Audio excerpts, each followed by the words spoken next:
Hi everyone, it's Nicole and I'm here with the beginning of all the pages that I made at my crop that I went to last weekend. And as you can see here on the screen, guess how many pages I did last weekend, and I am going to draw a winner and they're going to win $20 worth of digital prints from my store. So let me give you a little bit of background here.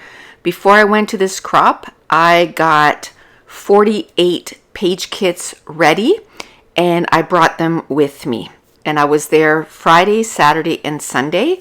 So you need to guess how many pages I got completed in that time frame. And then, like I said, I'm going to pick a winner and they'll win $20 worth of products. But let's dive right into what I was doing here. So a lot of my page kits were made up of scraps, which I absolutely love because, you do a layout and you end up with all these leftover pattern papers that, just strips of it. But when you cut into those pattern papers, you absolutely love them. And just to use, 5 or 6 inches from a pattern paper, it's almost sinful. It's nice to be able to get way more use out of it. Like that gray and white polka dot pattern paper right here. I think that's a Dear Lizzie, if I remember correct, or maybe Maggie Holmes. But I absolutely love that paper, and all I had left of it was about a 3-inch by a 6-inch strip, and it ended up working out really nicely on this layout. This strip here is probably an 8 by 12, and I'm going to end up putting the whole thing on the layout. So again, I had used 4 inches on another layout somewhere, didn't get to use it all, but now that entire sheet of those 2 pattern papers are all used up. Now I had a 4 by 6 card that I don't think I would have ever used it as a 4 by 6 card because it said something about cupcakes, and I was like,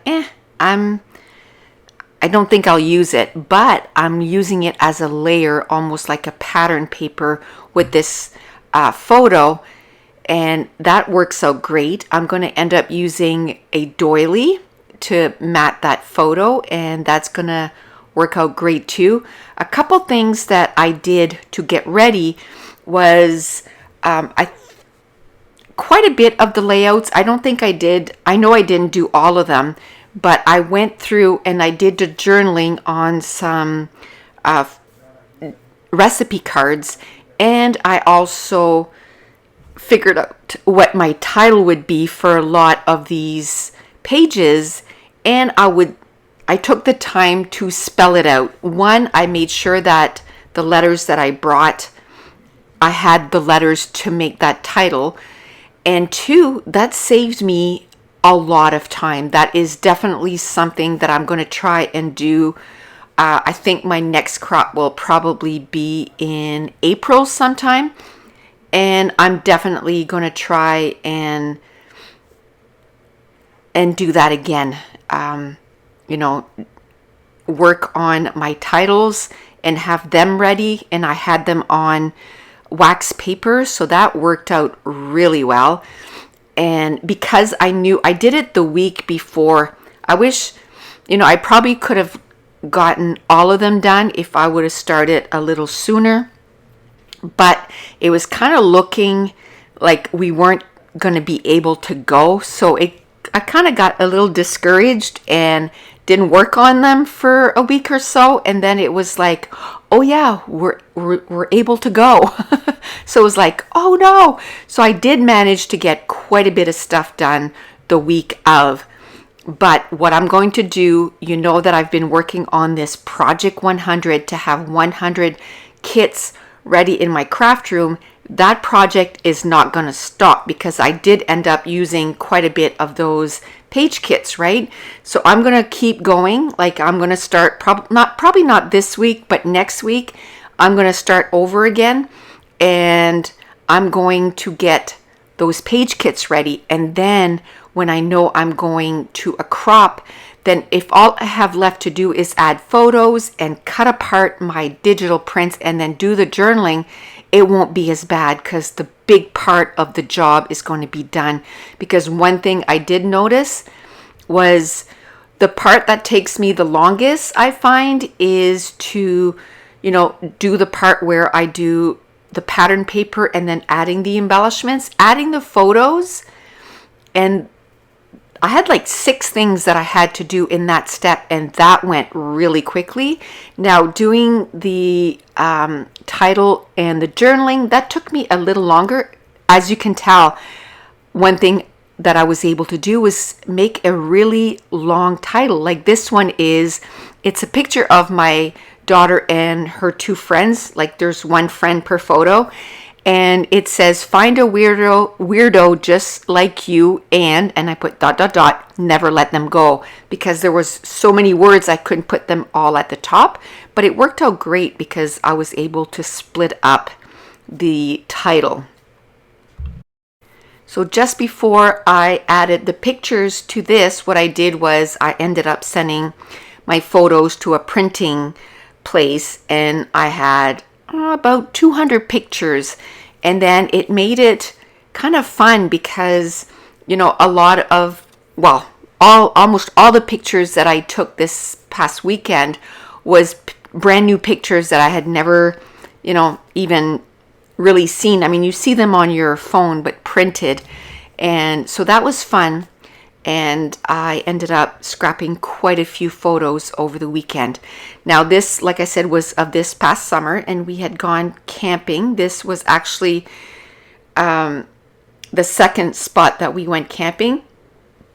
And the first few days, one of her friends came over, and I think it was like Tuesday to Saturday. And then her second friend could only come like Friday and Saturday. So one night overlapped that they were both there, and they had so much fun. I think they stayed up till like 3 or 4 in the morning. They were playing games, and I went to bed. It was a little too late for me, but I could hear them laughing because we were all staying in the same trailer. So they had a blast. And they, one of her friends, they've been friends since high school, the one on the right, and the one that they're on the paddleboard and the kayak, they've been friends for 2.5 years, 3 years maybe, and they're really good friends. And it's nice to, even if your kids are adults, it's nice that they have good friends that are, solid friends, and that they're there, especially in these, crazy times. It's nice to have some good friends. So I'm not going to do the journaling on screen just because I forgot that I had the journaling done. So I think I got 2 or 3 layouts done, and then I went, oh, that's right, I have the journaling. So I went back and dug them out, and then I did the journaling while I was there. So most of the layouts that I did there did end up with a title and some journaling. So it worked out really great. And I know that I want to do this for sure for my next crop and see how many pages I can get done. But don't forget, go in the description box below or in the comments and make sure that you vote on how many layouts do you think I completed this last weekend. I'm going to leave it open till this Sunday, which is the 31st. So November 1st, I will pick a winner of who's going to win $20 to get some digital prints from my shop. But that's it. That's going to complete this layout, and I want to thank you so much for watching. Bye.